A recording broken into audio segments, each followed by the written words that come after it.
বন্ধুরা, গরুর মাংস রান্না হবে আজকে। এই যে দেখো, গরুর মাংস নিয়ে নিলাম এখানে। এই যে এখানে 1.5 কেজির উপরে গরুর মাংস আছে।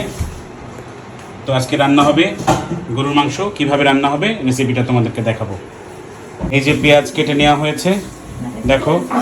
এই যে আলু কেটে নেওয়া হয়েছে। গরুর মাংসে আলু খুবই মজা লাগে বন্ধুরা।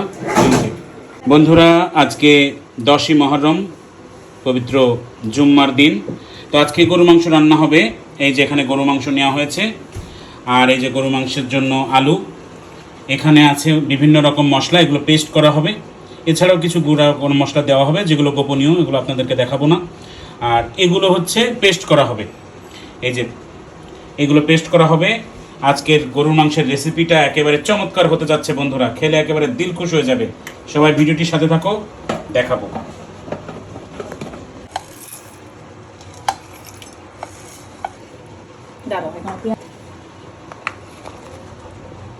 বাকি পেঁয়াজটা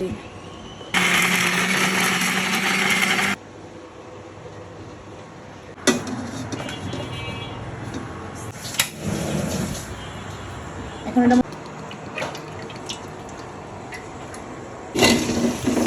প্রথমে আলুগুলো ভেজে নেওয়া হচ্ছে বন্ধুরা, তেলে আলুগুলো ভেজে নেওয়া হচ্ছে। এই যে আলু ভাজিগুলো হয়ে গেছে, মাংসের আলু এটা ভাজা কমপ্লিট। এই যে ভাজা কমপ্লিট হয়ে গেল আলু, এবার মাংস।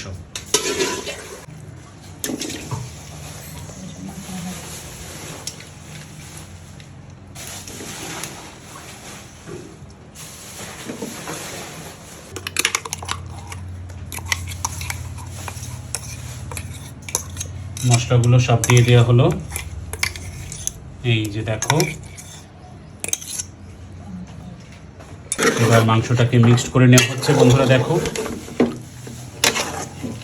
এই যে বন্ধুরা, এখন এটা মাংসের সাথে মশলাগুলো একেবারে সুন্দর করে ম্যারিনেট করে নেওয়া হচ্ছে। চমৎকার একটা কালার চলে আসছে, দেখতে পাচ্ছ। একেবারে খাজানা হয়ে যাচ্ছে। এই যে বন্ধুরা দেখো, মাংসটাকে সুন্দর করে মশলা দিয়ে মাখিয়ে এখন মাঝারি আছে এটা কষানো হবে বেশ কিছুক্ষণ। তারপরে আলু এবং রসুন দেওয়া হবে, দেখাবো।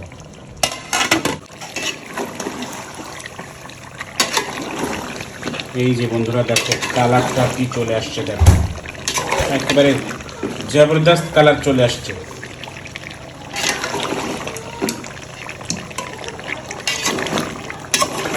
কষানো হচ্ছে।